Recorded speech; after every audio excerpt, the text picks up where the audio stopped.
we're back with Mark and Frank on Saturday. And now I think we're going to be discussing the NCAA and violations. First of all, the number one question in the world right now is should college players be paid? But personally, I don't think they should be paid, but I think their education should be fully paid for.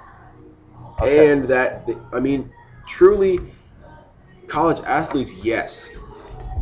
Like maybe the top, like the players that need financial stability, because some of these players are coming from places where they don't have, their family, they had to play basketball or play football to make money to provide for their family. And I think those players, what are colleges making like millions of dollars a year off of these guys? Yeah. And they can't afford to give some to the players that are making this happen.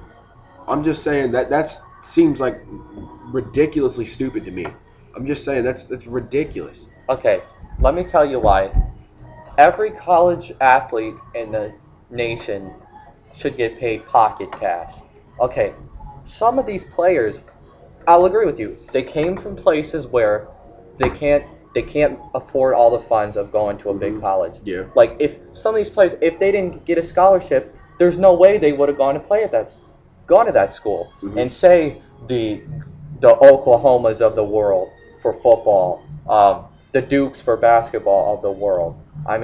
It's a lot of money. There's a lot of other funds going to big colleges like that. And South Carolina football coach Steve Spurrier brought up he said that he would pay each of his players out of his pocket, give them all a little pocket money. Now, I don't know about that because he gets paid a lot more than the average coach. Yeah. But I still think, the hardest part is if you give one athlete pocket money, you got to get every athlete in the NCAA pocket money. This is true. I just think. But not necessarily. You don't necessarily have to give every guy in the NCAA pocket money because that doesn't make sense. Because some of these people are coming from like super rich families. Like they're coming from like not Bill Gates situations, but higher. They have that financial like upper class, higher middle class families, and they can pay for their college and still have spare change left over. So you don't necessarily have to pay each one of them. Like I'm saying, the John Walls of the world. Yeah. John Wall, he should have been paid to go to. Yeah. To. The thing about that is people are not going to be truthful. The people then are going to say, okay, I really don't have a lot of money when they do, just so they can get more. But I'm saying that they shouldn't be having all these NCAA investigations like Memphis. And Memphis a couple years ago was the whole SAT thing and Derrick Rose. And I don't think that suspensions should be translated to pro sports because what happened with Terrell Pryor. Yeah. That Roger Goodell said that he was going to be suspended for the first 5 games. I don't think that a crossover from college to professional sports is a good thing. He had no business doing that before Pryor even made an NFL team. He had no business doing that. That was ridiculous. That's unnecessary. And I just think that, pro teams should be able, or college teams should be able to talk to players. Because at one time, college teams, you couldn't talk to a player unless he had an agent. Yeah. And once you have an agent, you're not supposed to be in the NCAA. You're supposed to go straight pro. So the whole rule was contradicting itself in a way that made it impossible for coaches to talk to players. And Christian Laettner, what he went to Duke was Coach K asked his mom and dad if they knew a good place to dinner, and they just had Christian write on the napkin that he said they don't know any really good places around town, and I'm just decided I'm going to Duke. I'm going to play under you. And that's how Christian Laettner got to Duke. So coaches can't directly talk to players. Scouts can, but coaches cannot. It's coaches they can recruit. They can recruit, yes. They can sit in your living room and talk and try and convince you about going to their school. And, I look at the whole NCAA situation just recently happened, I'm sure you all know, with Miami and Nevin Shapiro. Boy. They are just, oh my gosh. They could be, I don't think they'll get the death penalty, but they could. You look at he provided 72 Miami University athletes with food, money, lodging, and prostitutes. I mean that. Well, I mean, food, and money, and lodging is okay, but the whole Yeah. prostitute thing Okay. is, I mean, if he was just giving food, money, and lodging, then They don't give him the boosters- death penalty, but Exactly.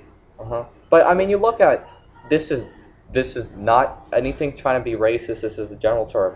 The players that Miami recruit, a lot of them do come from say the hood. I mean, a lot of them do.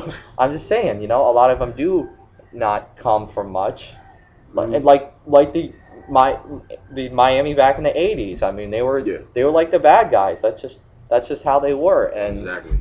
they still sort of recruit like And that, but they're still good football players. So it Still doesn't to this matter. day, whenever 3 black guys get on a team, this is overall every sport.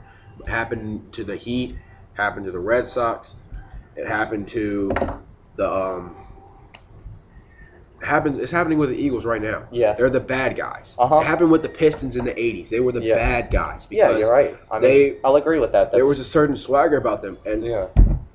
I mean, you can't deny that once you have 5 of the greatest athletes, 3 of the greatest, or 2 of the greatest athletes in one sport come together, 3 of the top 15, 2 of the top 5 come to one team to Yeah. play together. I'm talking about the NBA and the Heat Yeah. now. But they become the most hated team. But Yeah. you cannot deny the influence that they have on the future of the sport. And you can say you hate them all you want, but you watch them because they're exciting to watch, because you get to see some of the top players in the game on one team.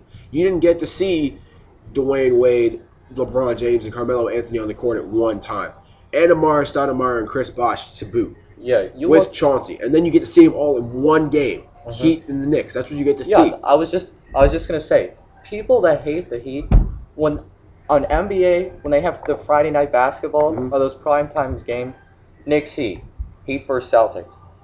Every single person that hates the NBA is glued to that television and wants to see what spectacular thing they're gonna do next, because they can't resist it. I mean, it's just fun to watch when you get those dream teams, as we like to call them, together. It's fun to watch. And mostly, I think that, speaking of dream teams and best players, this year, if there's an NBA season, Al Horford will be the most dominant player at the 5 spot.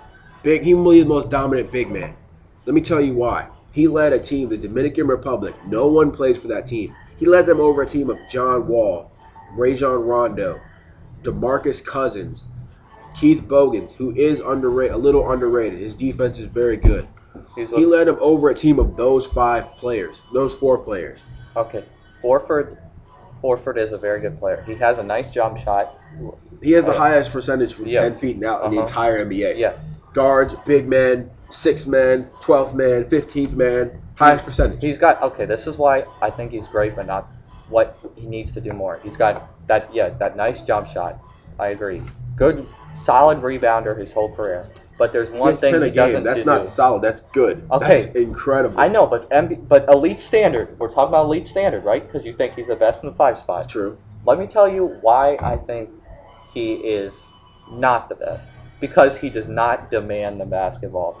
He still scores He doesn't have to demand the basketball. Look, he plays with Joe Johnson, Mike Bibby, not Mike Bibby anymore. No. Jamal Crawford, Kirk Heinrich. Yeah, but Josh Smith. Okay, but look Marvin at this. Williams. In the playoffs, when the game is on the line, and you have he shoots the best field goal percentage in the NBA. Don't you think he should demand the ball? No, I don't, because he has Joe Johnson. Joe Johnson is incredibly clutch, and so is Jamal Crawford. Joe Johnson is a guard. He shoots 50% like a lot of other great guards. Okay, but if you look at it, who guarded him in the playoffs? You don't give the ball to a player who's being guarded by Dwight Howard in the final minutes of a game. You don't do that, because Dwight Howard is the greatest defensive player in the game when it comes to clutch time. You got to take the chance. Maybe give it to him. Maybe he takes a little jumper and makes it over Howard. Okay, you got to take a chance. You look at the Hawks. They have not won the NBA Finals with that group of players. They have had a lot of success in the playoffs. I mean, they're a good team, but I mean, they're just not that elite status yet. And I feel like Horford is no doubt a great player, but not the best. All right, this the second episode of the Mark and Frank Show. I'm gonna take a little break.